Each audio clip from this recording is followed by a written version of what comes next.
Hello everyone, एक बार फिर से आप सभी का हार्दिक स्वागत इन दिस वीडियो गाइज। आज के वीडियो में हम बात करने वाले हैं गवर्नमेंट ऑफ इंडिया के द्वारा चलाई जाने वाली एक स्कीम के बारे में, जो कहीं ना कहीं maternal mortality ratio and children, जो नए बच्चे जन्मते हैं या अंडर 5 के जो बच्चे आते हैं उनके केयर के लिए बना हुआ है। बात करते हैं मेन ऑब्जेक्टिव एंड मेन अगर गोल एंड टारगेट की अगर बात होती है सुमन स्कीम की, तो ये ओनली ऑन कहीं ना कहीं मैटरनल के अंदर, कहीं ना कहीं प्रेग्नेंट लेडी के अंदर कहीं ना कहीं हेल्प करता है। इसके लिए बेनिफिटरी है वो सभी प्रकार की प्रेग्नेंट वुमेन होने वाली है और सभी प्रकार के जो सिकनेस बच्चे हैं वो यहाँ पर होने वाले हैं।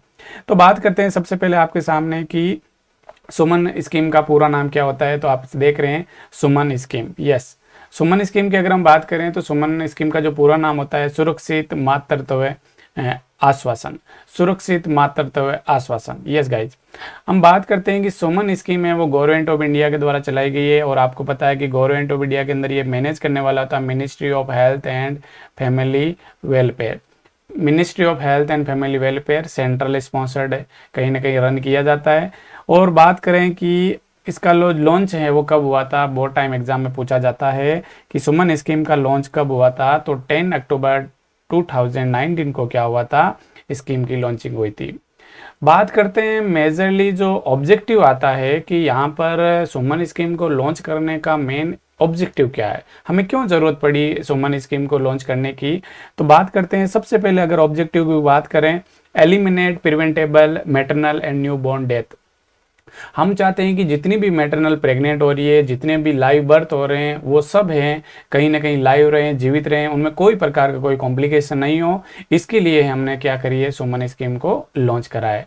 और देखते हैं कि हर तरीके से हर हद तक सस्टेनेबल डेवलपमेंट गोल के अनुसार हम कहीं ना कहीं हर चीज़ को कहीं ना कहीं कम कर रहे हैं। जैसे आज से मैं 30 ईयर 40 ईयर पहले की अगर हम बात करें तो मैटरनल मोर्टिलिटी रेशियो है वो ग्राफ लेवल बहुत ज़्यादा था, बट आज हमने उस ग्राफ को बहुत ज़्यादा कम कर दिया है। इसका मतलब हमने कहीं ना कहीं बेटर हेल्थ एजुकेशन दी है, हेल्थ स्टेटस को कहीं ना कहीं सुधारा है।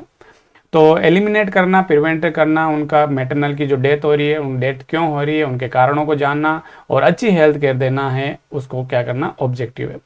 Zero out of pocket expense and women and new born. Guys, एक और बड़ी प्रॉब्लम है हमारे वर्ल्ड वाइड में, ग्लोबल की बात करूं चाहे मैं इंडिया की बात करूं, तो हमारे देश में और ग्लोबली प्रॉब्लम ये है कि पुअर, मैं बात करूं कि पोवर्टी है वो ज़्यादा कहीं ना कहीं सोशियो इकोनॉमिक स्टेटस है मेंटेन करती है।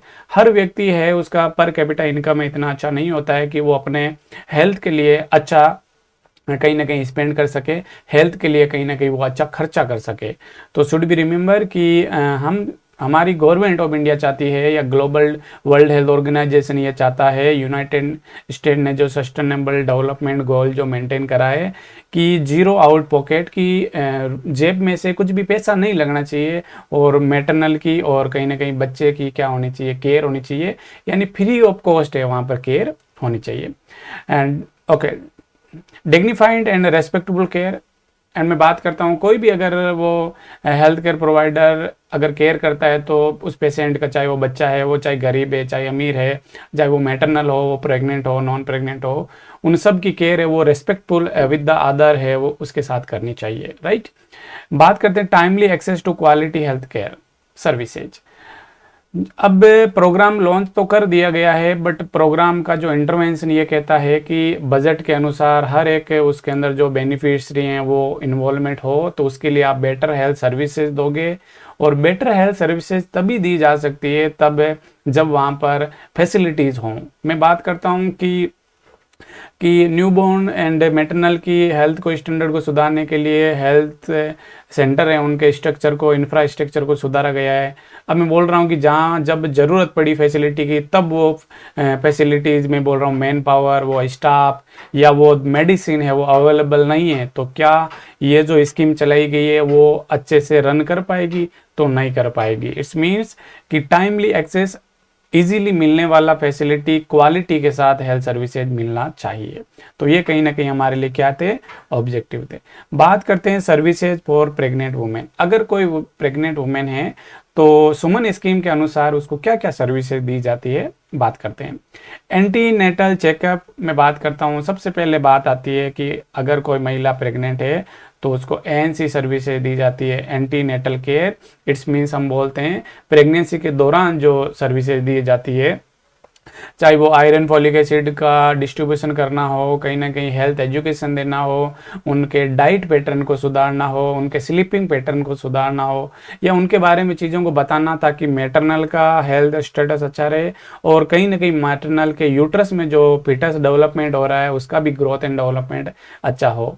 एंड बात करते हैं कि iron and folic acid supplementation देना है। आयरन की मतलब कि प्रेगनेंसी के दौरान जो फिजियोलॉजिकल चेंजेज के अंदर जो एनीमिया होता है उसको कहीं ना कहीं कम किया जा सके, एंड फॉलिक एसिड देना मतलब कहीं ना कहीं बच्चे की ग्रोथ के अंदर और अच्छा इनहेंस हो सके। गाइस इम्यूनाइजेशन की बात करते हैं कि प्रेगनेंसी के दौरान जो इम्यूनाइजेशन होता है वो TD first and TD second लगता है। Yes, TD first and TD second है वो क्या लगता है, डोज लगता है, राइट। टीडी गाइस पहले टीटी होता था, आजकल टीडी कर दिया गया है। टी का मतलब टिटनेस ही होता है, डी का मतलब लो डोज है वो डिप्थीरिया कर दिया गया है। तो शुड बी रिमेंबर, अगर कोई महिला पहली बार प्रेग्नेंट हो रही है तो उसको टीडी फर्स्ट अर्ली प्रेगनेंसी में यानी एज सुन एज प्रेगनेंसी में लगाया जाता है, और 4 वीक के बाद में 4 वीक के बाद में उसको second dose of the TD vaccine लगाई जाती है। और अगर कोई फीमेल है वो 3 साल से पहले अगेन प्रेग्नेंट हो जाती है तो उसको सिंगल एक बूस्टर डोज है वो टीडी वैक्सीन लगाया जाता है। और अगर कोई फीमेल 3 साल बाद में 3 ईयर बाद में अगेन प्रेग्नेंट होती है तो उसको TD first and TD second दोनों लगाए जाते हैं। कई बार आगे एग्जाम में पूछा जाता है तो आपको याद रखना है।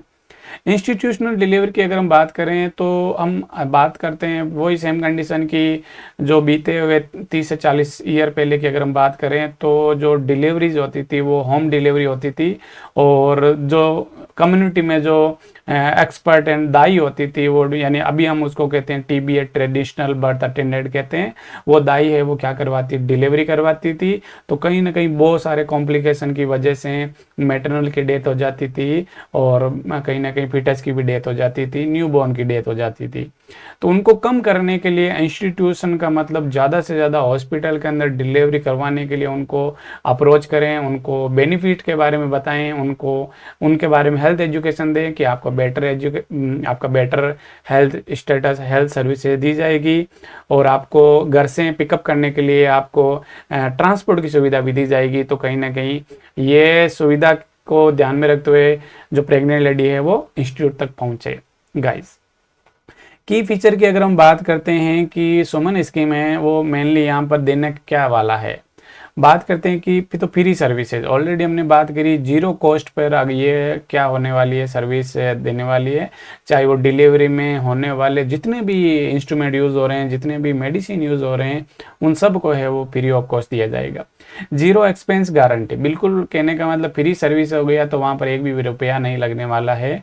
ग्रेवेंस रीएड्रेसल यानी जितनी भी कुछ उनकी मैं बात करता हूँ शिकायतें हैं, जितनी भी कंप्लेंट्स हैं, उन सब को क्या करना एड्रेस करना। लाइक हो सकता है कि जब हमारा लेबर पेन स्टार्ट होगा तो हम क्या करेंगे, तो उनकी ये शिकायतें हैं तो आप ये बताओगे कि 104 पर 108 पर आपको कॉल करना है और आपको ट्रांसपोर्ट सुविधा है वो अवेलेबल हो जाएगी, या ट्रांसपोर्ट सुविधा वो फैसिलिटेड होगी आपके लिए। रेस्पेक्टफुल केयर, ऑलरेडी की जो केयर दी जा रही है विद द रेस्पेक्ट मिलनी चाहिए, चाहे बच्चा है वो चाहे फीमेल है, राइट। बात करते हैं इम्प्लीमेंटेशन के बारे में। तो इम्प्लीमेंटेशन ये चीज़ें कौन दे रहा है, तो हमें पता है कि जितनी भी स्कीम्स होती है वो नेशनल हेल्थ प्रोग्राम के अंतर्गत आती है, और नेशनल हेल्थ प्रोग्राम मतलब कहीं ना कहीं हमारा ministry of health and family welfare है वो कहीं ना कहीं इसमें बजट देता है। तो ministry of health and family welfare कहीं ना कहीं इसमें बजट देने वाला है। स्टेट हेल्थ डिपार्टमेंट भी कहीं ना कहीं ministry of health and family welfare है वो स्टेट को सौंपता है कि आपकी रिस्पॉन्सिबिलिटी है, इसको रन करो, बजट हमारा होगा। और स्टेट वाला है वो किसको देता है, कहीं ना कहीं मैं बात करता हूँ डिस्ट्रिक्ट को सौंपता है, डिस्ट्रिक्ट है वो फिर ब्लॉक लेवल पे सौंपता है, और हर एक व्यक्ति को अपना अपना रिस्पॉन्सिबिलिटी दिया जाता है ताकि बेटर प्रोग्राम को रन किया जा सके। नेशनल हेल्थ मिशन, बिल्कुल बात करते हैं कि हमारे देश में सबसे जो ब्रॉड लेवल पे चलने वाला जो मिशन है नेशनल हेल्थ मिशन, इसी का ये पार्ट है। कहीं ना कहीं मैं बात करता हूँ नेशनल हेल्थ मिशन है वो दो कंडीशंस में चलता है, एक चलता है रूरल कंडीशन में और एक चलता है अर्बन के अंदर। मैं बात करता हूँ rural health national health mission और अर्बन नेशनल हेल्थ मिशन है, दोनों गाँव में और शहरों में दोनों में इम्प्लीमेंट करते हैं जितने भी नेशनल हेल्थ प्रोग्राम्स होते हैं। बात करते हैं, मैं बात करता हूँ सर्विसेज फॉर न्यू बॉर्न्स या सिक। मैं बात करता हूँ, हमने बात करी थी और हमने बताया था कि सुमन स्कीम है वो प्रेग्नेंट लेडी के लिए और जितने भी बच्चे बीमार हैं उन सब के लिए है, वो कहीं ना कहीं सर्विसेज दी जाती है। अगर बच्चा बीमार है उनकी सर्विसेज के लिए, न्यू बॉर्न के लिए क्या सर्विसेज होने वाली है? फ्री ट्रीटमेंट केयर, कहीं ना कहीं मैं बात करूँ बच्चे के लिए भी फ्री ऑफ कॉस्ट है, यहाँ पर मैनेजमेंट होने वाला है। स्पेशल न्यूबॉर्न केयर यूनिट, एक स्पेशल न्यूबॉर्न केयर, हालांकि सब सेंटर पर पीएचसी पर ये चीज़ें उपलब्ध नहीं होती है, अवेलेबिलिटी नहीं होती है, तो सीएचसी पर, डिस्ट्रिक्ट हॉस्पिटल पर अगर वो बच्चा एडमिट होता है, सिक है, कंडीशन कैसी है, तो उसको बच्चे को फ्री ऑफ कॉस्ट वहाँ पर उसका ट्रीटमेंट होता है। फ्री ट्रांसपोर्ट एंड डायग्नोस्टिक, जितनी भी इन्वेस्टिगेशन होगी बच्चे के लिए और ट्रांसपोर्ट होगा वो सब फ्री ऑफ कॉस्ट होने वाला है। फॉलो अप केयर, जब बच्चा ट्रीटमेंट ले चुका है, उसको डिस्चार्ज कर चुका है, वापस डॉक्टर ने बोला कि आपको फॉलोअप के लिए आना है, तब भी उसका भी क्या करा जाता है, free of cost management and treatment करा जाता है। Hope you understand? यस। बात करते हैं आगे चैलेंजेस के बारे में कि जब अगर हम बात करते हैं कि सुमन स्कीम को जब हम लॉन्च करते हैं, जब उसको रन करते हैं, तो एक गवर्नमेंट ऑफ इंडिया के साथ में कम्युनिटी में जब काम किया जाता है तो क्या चैलेंजेस फेस करने को मिलेंगे? डेफिनेटली कि देखो कि जब जितने प्रोग्राम है, बहुत सारे प्रोग्राम है, तो उनको रन करने के लिए कहीं ना कहीं मैन पावर चाहिए, स्टाफ चाहिए। तो चैलेंज यही होता है कि स्टाफ का अगर शॉर्टेज होगा तो कहीं ना कहीं इस प्रोग्राम को इम्प्लीमेंट करना थोड़ा सा मुश्किल होता है, तो ये हमारे लिए चैलेंज होगा। तो ज़्यादा से ज़्यादा गवर्नमेंट ऑफ इंडिया है इसको रिक्रूटमेंट करेगी, स्टाफ को लाएगी और प्रोग्राम्स को अच्छे से रन करवाने के लिए हेल्पफुल मिलेगी। इनएडिक्वेट इंफ्रास्ट्रक्चर, बात करते हैं कि गवर्नमेंट ऑफ इंडिया ने बोला कि ये फैसिलिटीज़ मिलनी चाहिए, बट जो सब सेंटर हैं, जो पीएससी हैं, जो कम्युनिटी हेल्थ सेंटर हैं, डिस्ट्रिक्ट हॉस्पिटल हैं, उनमें वो फैसिलिटीज़ नहीं है कि बच्चे को एडमिट तो कर दिया, बट बच्चे के अंदर जो मैं बोल सकता हूँ एफपीएनसी है या नियोनेटल आईसीयू है, उसके अंदर वो फैसिलिटी है ही नहीं, तो क्या वो केयर हो पाएगी? तो डेफिनेटली उनको भी कहीं ना कहीं सुधारने की ज़रूरत है। Poor data monitoring, poor data monitoring का मतलब अगर मैन पावर नहीं है तो प्रॉपर डाटा कलेक्शन नहीं हो पाएगा। अब डाटा कलेक्शन का मतलब कितने बच्चों की डेथ हो रही है, कितने मैटरनल प्रेग्नेंट हैं, कितनी मैटरनल का डेथ हुआ है, कितने बच्चे बीमार हैं, किस वजह से बीमार हैं, whatever cause are there, वो हमें जानना है। तो डाटा अगर प्रॉपर मिलेंगे तो केयर भी और इन्हेंस करी जाएगी, क्योंकि डाटा डिपेंड करता है कि कौन सी डिजीज़ है वो कितनी ज़्यादा बच्चों में हो रही है, तो उस डिजीज़ के अगेंस्ट है वो कहीं ना कहीं काम ज़्यादा किया जाएगा ताकि उस डिजीज़ को कंट्रोल एंड प्रिवेंशन किया जा सके, राइट। कल्चरल बैरियर गाइस, बहुत सारे कल्चरल बात करते हैं कि बच्चा है वो जन्म के समय, अगर मैं बात करता हूँ डिलीवर हो गया तो बच्चे के ऊपर माना कि मैं बात कर रहा हूँ कि कुछ पार्ट लगे हुए हैं, वर्निक्स केशियो से लगा हुआ है, तो बच्चे जो कल्चरल ये कहता है कि बच्चे को डिलीवर होते ही उसको क्या करा दो, स्नान करा दो, बात करवा दो, बट ऐसा नहीं करना चाहिए। जन्म के तुरंत बाद अगर बच्चे को बात करवाया जाएगा, स्नान करा जाएगा, तो बच्चा हाइपोथर्मिया में चला जाएगा और baby can lead to death, बच्चे का डेथ भी हो जाता है। तो ये कुछ कल्चरल बैरियर है, उनको हमें बताना पड़ेगा। ये हमारे लिए चैलेंज होते हैं गाइज कि हमें उनको बताना है कि काजल नहीं निकालना है। वी ऑल नो कि जब बच्चा जन्म लेता है तो उसको 6 मंथ तक हमें ब्रेस्ट फीडिंग ही करवानी है, बाकी हमें कुछ भी एडिशनल फूड है और कुछ ड्रिंक्स है वो नहीं देना होता है। तो कहीं ना कहीं ये कल्चरल चैलेंज है, लोग मानते नहीं हैं, उनको बताना है, उनके बारे में हमें कुछ चीज़ें एजुकेट करनी है।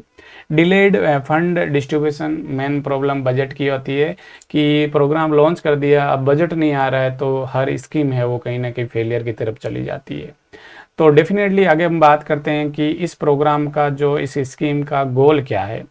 गोल यही है गाइस कि गोल का मतलब रिड्यूस मैटरनल मोर्टिलिटी रेशियो, जब मैटरनल और बच्चे दोनों न्यूबॉर्न दोनों का भी ध्यान रखा जाएगा, बट प्रायोरिटी अगर सुमन स्कीम की बात करें तो वो मैटरनल मोर्टिलिटी रेशियो को है वो कम करना चाहेगा।